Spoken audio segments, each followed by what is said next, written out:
Լիվի Ջոքս, Վարդան Վարդանյան, այսօր խոսենք Իրան-Իսրայել պատերազմի մասին, հետաքրքիր զարգացումներ կան։ Անցյալ անգամ ասացի, որ իսրայելական հետախուզությունը վազվզում է Պարսկաստանում կարծես Իսլամ Բաքվում լինի, եւ երբ որ նայում ես արդյունքներին, հասկանում ես, որ ես ճիշտ էի ասել, դիպաստով մի քիչ էլ պակաս երևի, մի քանի հետաքրքիր ձևով արդեն գիտենք, որ խփեցին համարյա բոլոր ղեկավարներին, հրամանատարներին, տարբեր զորքերի զորատեսակների, քաղաքական ղեկավարներին, որոնք ազդեցություն ունեին որևէ տեսակի ռազմական որոշումների վրա, այդ բոլորը արեցին,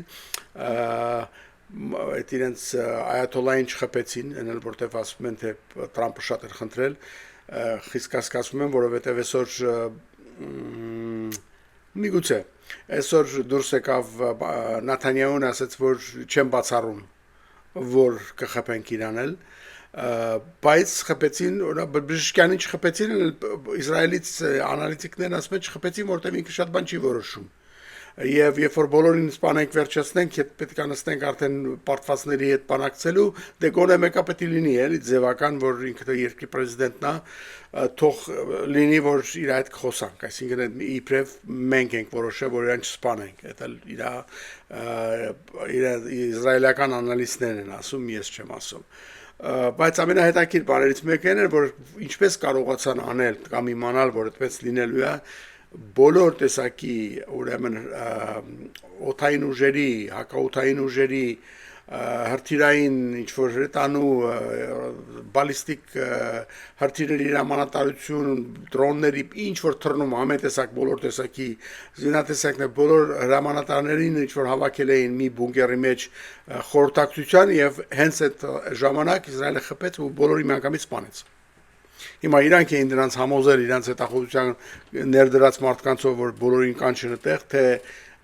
իրանք պարզապես գիտեին, որ այդտեղ են լինելու խփեցին, դա չգիտեմ, բայց այսինքն այդ հետաքրքիր զուգադիպություն պիտի լիներ, չէ, որ այդ բոլորը այդպես լիներ միանգամից, բայց այդպես եղավ։ Ինչ մնում է, թե ուրիշ ինչ եղավ, այս պատերազմը իհարկե իր հիբրիդ պատերազմական մոմենտը ունի, իհարկե բոլոր քաղաքական ձևերով նաև ազդում են իրավիճակի վրա, նույնիսկ շահի հանեցին մեջտեղ, որ այս րոպեին, որ մինչև մա չէր անում տենց բան, խոսա ռեժիմի դեմ և հորդորի, որ ժողովուրդը ոտքի կանգնի և այլն։ Թարապես կասկածելի բան է, երբ որ երկրի վրա ռազմական հարձակում կա, որ թագավորի ժառանգը, թագաժառանգը, էֆեկտիվորեն ինքը թագավորն է, ինքը շահն է, որովհետև երբ որ թագավոր մանում է, իր թագաժառանգը դառնում է արդեն թագավոր այդ վարկյանից, այն որ հետո կորոնացիա են ասում, թագադրում են անում, ոցում են եւ այլ, այդ արդեն տարբեր արարողություն է, բայց էֆեկտիվորեն ինքն է թագավորը, այսօր շահի աքսորի մեջ, այսպես ասած, Ամերիկայում ապրում ստեղ մեր մոտից մի քիչ հեռու։ Եվ ինքը այդ րոպեին վերկացավ խոսած, մասա բավական երևի բացասական ազդեցություն ունեցավ որոշ պարսիկների մոտ Պարսկաստանում, մյուսների մոտ պարզեր, բայց երևույթին մտածեցին, որ ավելի օգտակարության չափը կարող է այնքան է, որ արժի անել, այսպես ասենք, ոչ թե իր համար, ոչ թե պարսիկ ժողովրդի համար, ով որ իրան խորդորեց այդ բանը անելու կամ իր գաղափարներ, չգիտեմ, պարզավոր կորդինացված էր ես ինչ-որ տեղ։ Ուրիշ ինչ հետաքրքիր բաներ եղան, ուրեմն ասեցի, որ բոլոր գիտնականներին էլ խփեցին մի անգամից, որին տանը, որին փողոցում, որին որտեղ գործի տեղը, ու ավելի կարևորը, խփեցին բոլոր, սպանեցին բոլոր նրանց, որոնք ինչ-որ ձևով կապ ունեն ամերիկացիների հետ բանակցելու գործընթացին։ Եթե դու այն որ Տրամպը ասում էր սպասի մի հարձակվի դեռևս պատերազմի սկզբի Նաթանյահուին ես բանակցում եմ հեսա կլինի եւ Նաթանյահուն ասաց քեզ ով ասաց որ ես ուզում եմ որ դու բանակցես, այս ձևով սկսեցի պատերազմը։ Փաստորեն բոլորին սպանեցին։ Ոչ մեկը չմնաց որի հետ ամերիկան կողմը բանակցել էր եւ դա Տրամփը ընդունեց, դա ինքն էլ միշտ պարտությունները հաղթանակ ներկայացնելու իր սովորությամբ դուրս եկավ ասեց, դե գիտեք ոնց է, դե պիտի դե միգուցե թողնենք որ երկուսը իրար մի հատ լավ տպեն, որ խելոքանան հանգստանան, հետո մենք բան կանենք, հա։ Բայց չմոռանանք, որ Թրամփը չհաջողվեց այս բանակցությունների մեջ, իրան փաստորեն երեսին թքեցին դուրս անեցին, չհաջողվեց բարի այդ Հնդկաստան-Պակիստան պատերազմի ժամանակ ինքը ուզեց դրա համար կրեդիտ վերցնի, ասի ես եմ արել, իսուն դեղից ասեցին, որ դու կապ չունեիր սրա հետ, հենց Հնդկաստանն էլ ասեց, Պակիստանն էլ, չհաջողվեց Ուկրաինան Ռուսաստանի մեջ, ինչ որ միջնորդի դեր կատարի եւ խաղաղություն հաստատի ինչ որ ձևով 30 օրվա ընդամենը զինադադար էր ուզում Պուտինը իրան մի օր տվեց, ինչ որ զատիկի հետ կապված էլ չեղավ, այդ ընթացքում էլ խփեցին։ Մի խոսքով չի հաջողվում իր բանակցային այս ցանկությունները երևի Նոբելյան խաղաղության մրցանակի համար չի ստացվում եւ այդ իմաստով էլ բայց փաստորեն Ամերիկային դուրս գցեցին այս process-ից մի բան որ միջև հիմա ոչ ոք չէր արել ոչ մի ձևով չէր եղել եւ այլն ինքը Օբամայի բանակցած այդ երբ որ պայմանագիրը Փաստորեն cancel արեց եւ ասեց որ ես ամենավատ պայմանագիրներ աշխարհում երբ որ եղել է եւ ես պիտի կամանեմ իրականում ինքը բանակցում էր շատ ավելի թույլ պայմանագիր ու դա էլ չեղավ Նաթանյահուին դա էլ պետք չէր ուրեմն իրան այդ դրանից էլ անեցին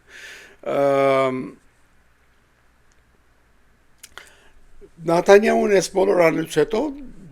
ձեռ չի քաշում այդ ինքն հանգամանքից որ ուզում է դեռ Ամերիկային գործածի այն ձևով ինչ որ իրանա պետք այսինքն դու մի խառնվի բանակցությունների մեջ մենք որոշենք ինչ ենք անում մենք պիտի ոչնչացնենք իրանց ռազմական բոլոր պոտենցիալը որևէ ձևով նա պիտի Պարսկաստանը մեզ ոչ մի ձևով սպառնալիք չլինի ուրիշ խոսքով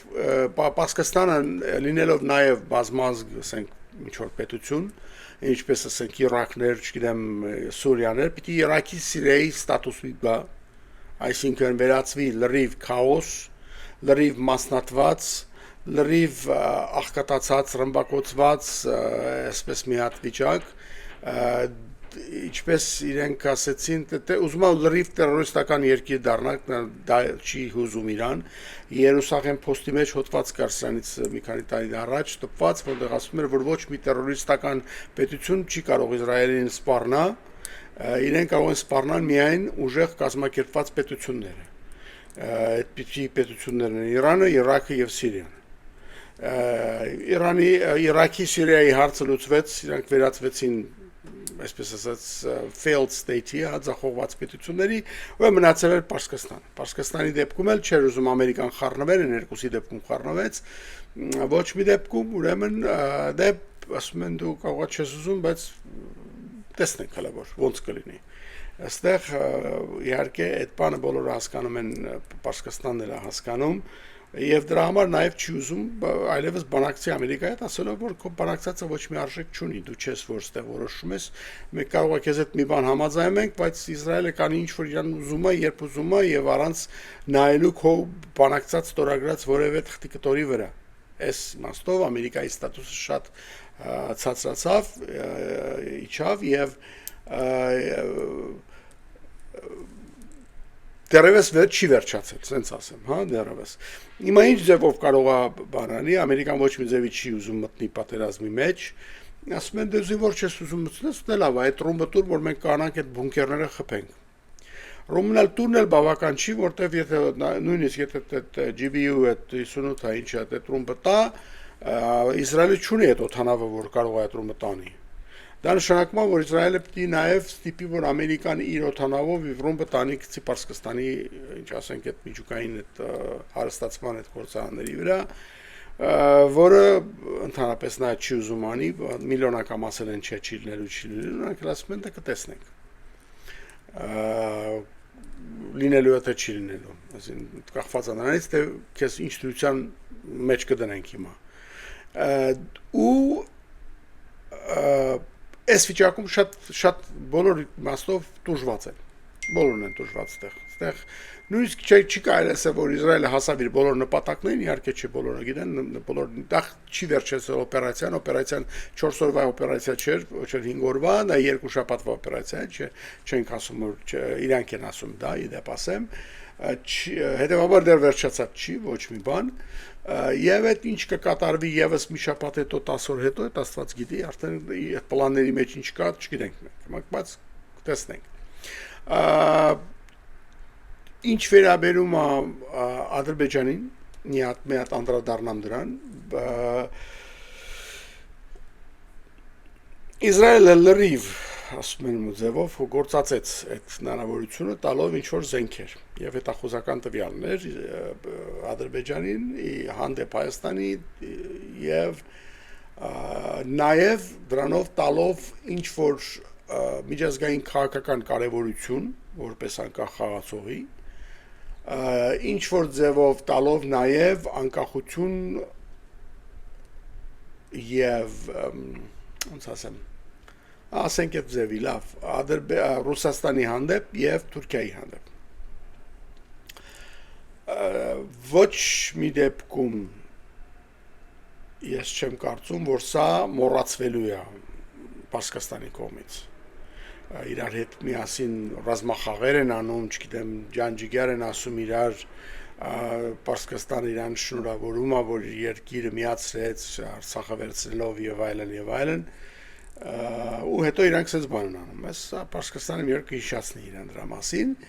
եւ այդ իր կատարած եւ դա համարում եմ որ մեծ սխալ էր արել Պարսկաստանը այդ անելով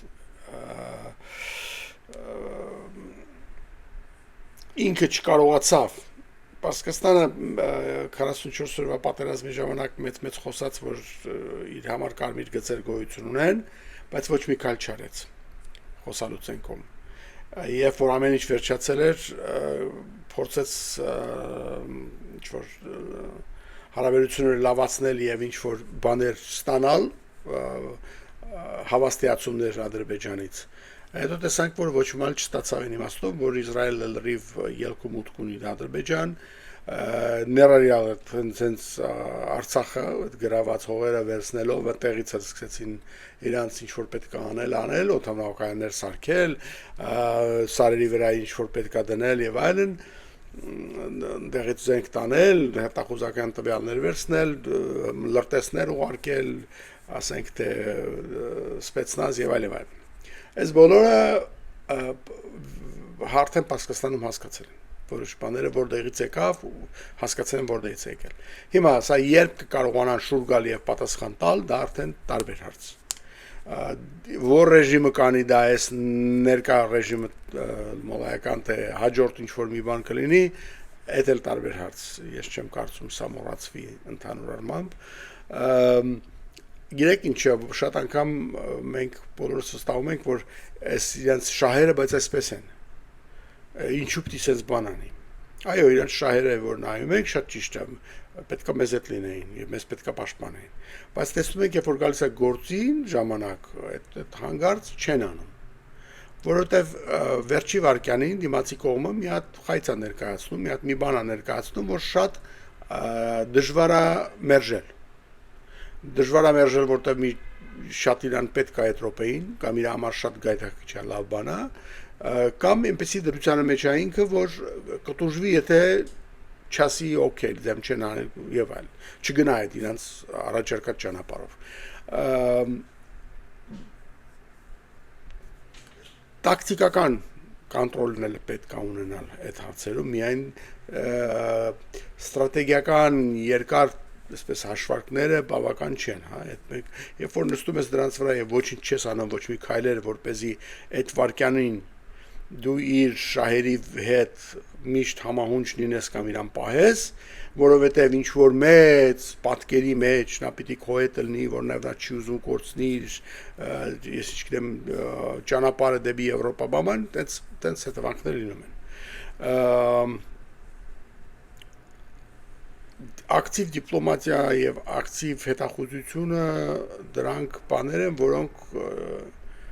մարդիկ չեն միշտ գործածում։ Եթե նույնիսկ դրա մասին գիտեն ընդհանրապես, հա, չեն հասկանում դրա նպատակը։ Ես միշտ այն կարծիքին եմ, որ քո աշխատանքը ոչ թե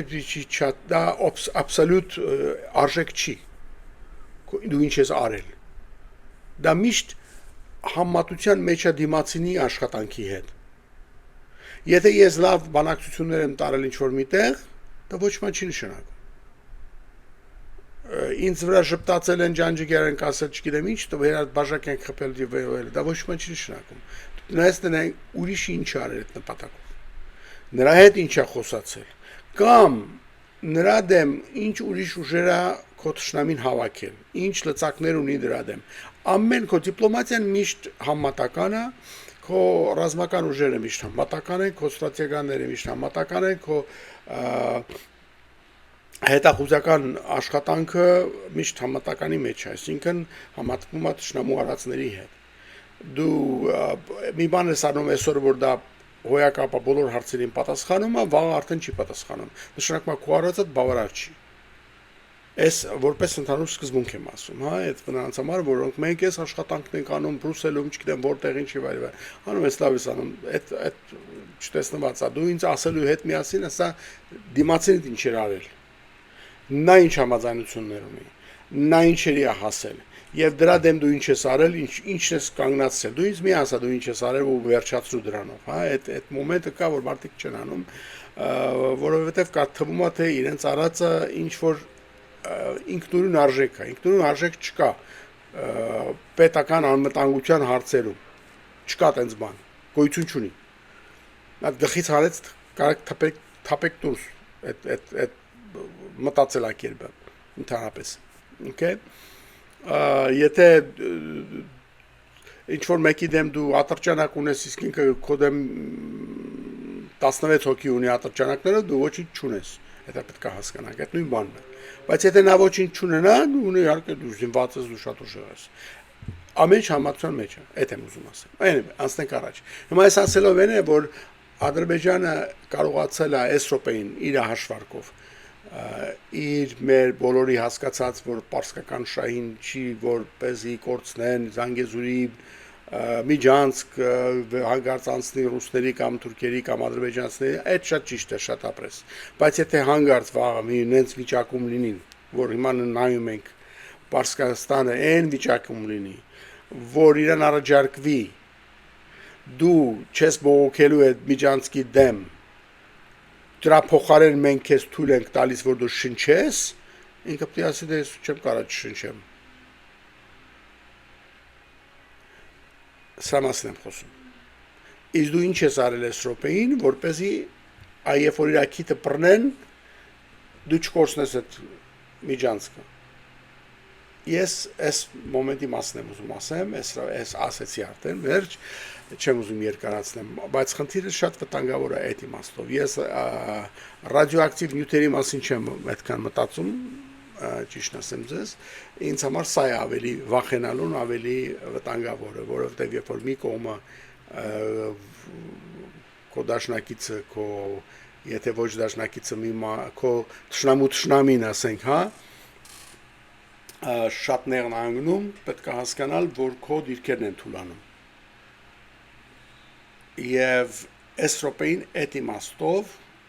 Հայաստանի դիրքերը շատ են թուլացել, որովհետև Պարսկաստանը շատ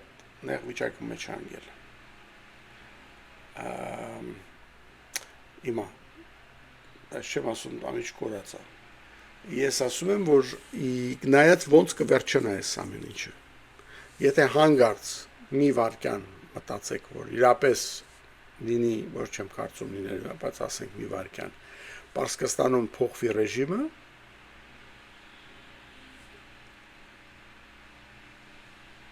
վարկյանի մեջ ամեն ինչ կփոխվի, Ադրբեջանի դերը կվատանա, ամեն կփոքրանա, առանց Հայաստանի դիրքը շատ մեծանալով, բայց նորից համատության մեջ շատ կլավանա։ Նույնիսկ եմ ասում, ամիջ համատության մեջ է։ Եվ այս մոմենտը չեք կարող նստել, սպասել, որ թե ոնց կլինի կնայենք։ Դիտորդի դիրքում ես եմ։ Որ գործի վրա է, նա դիտորդ չի կարա լինի։ Նա պետք է ինչ-որ քայլեր անի։ Ինչը քայլերը արվում է, արդեն ուրիշ հարց է, ես չգիտեմ, եւ դա ոնց ասում են, ով որ դրա համար պատասխան տալիս, դու պատասխան տա։ Բայց քայլեր պետք է արվեն բոլոր տարբերակների դեպքում, որտեղ թե հանգարց փոխվի ինչ ենք անում, եթե ինչ պետք է անենք հիմա, որ եթե այդ լավ ձևով վերջանա մեզ համար, եթե չէ, ոնց վերջանա եւ այլ։ Մի խոսքով էս անտեր պետական անվտանգություն կոչված գիտությունը ասեմ, հա, ասենք արվեստա դա ավելի շուտ, ոչ թե գիտություն, արվեստա լավ արվեստագետներ է պահանջում։ Տեսնենք ուր է գնում։ Այսօր էսքան VV Talks Վարդան Վարդանյան, բաժանորդագրվեք, լայքեր, thank you